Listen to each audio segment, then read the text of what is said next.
नमस्कार। कहते हैं बेटियां घर की इज्जत होती हैं, मान होती हैं, बेटियों की मौजूदगी बरकत लाती है। बेटी की विदाई होते ही ऐसा लगता है मानो घर की चमक चली गई हो। लेकिन क्या कभी आपने सोचा है कि जब बेटी की शादी होती है तो कन्यादान क्यों किया जाता है? बहुत से लोग इस पर चर्चा कर चुके हैं, सवाल उठा चुके हैं कि बेटी कोई सामान नहीं जिसे दान किया जाए, तो फिर कन्यादान क्यों? कुछ वक्त पहले एक आलिया भट्ट का एड आया था जिसमें वो यही सवाल उठा रही थी। हालांकि उस एड पर तो काफी बवाल हुआ था। खैर, आज ये सवाल हम इसलिए उठा रहे हैं क्योंकि मध्य प्रदेश की एक लड़की ने अपनी शादी में पिता से कन्यादान करने के लिए साफ साफ मना कर दिया। लड़की ने सबके सामने कहा, पापा मैं आपकी बेटी हूं, कोई दान की चीज नहीं। मामला मध्य प्रदेश का है, लेकिन इसकी चर्चा हर तरफ हो रही है। दरअसल एमपी के नरसिंहपुर जिले के जोबा गांव में एक महिला आईएएस ऑफिसर की शादी सुर्खियों में है।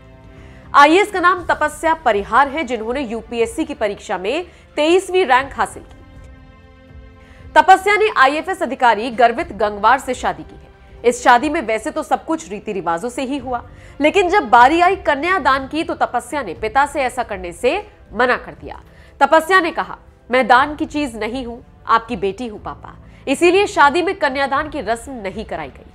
तपस्या ने सारे बंधन तोड़ते हुए अपनी शादी में कन्यादान की रस्म नहीं होने दी, जिसकी चर्चा अब हर तरफ हो रही है।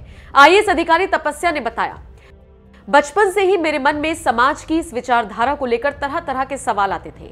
मुझे लगता था कैसे कोई मेरा कन्यादान कर सकता है, वो भी मेरी इच्छा के बगैर। यही बात धीरे धीरे मैंने अपने परिवार को बताई और इस बात को लेकर परिवार वाले मान गए। इसके बाद लड़के वालों को भी इसके लिए राजी किया गया और दोनों तरफ से सहमति बन गई। कन्यादान किए बिना शादी हो गई।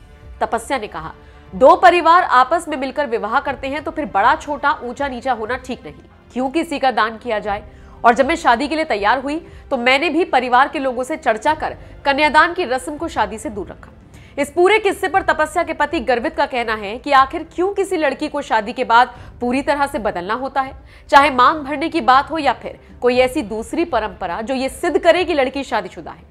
ऐसी रस्में लड़कों पर लागू नहीं होती और इस तरह की मान्यताओं को हमें धीरे धीरे दूर कर देना चाहिए। बहरहाल इस अनोखी शादी को लेकर लोग अलग अलग प्रतिक्रियाएं दे रहे हैं। आपका इस खबर पर क्या कहना है? कमेंट करके अपनी राय हमें जरूर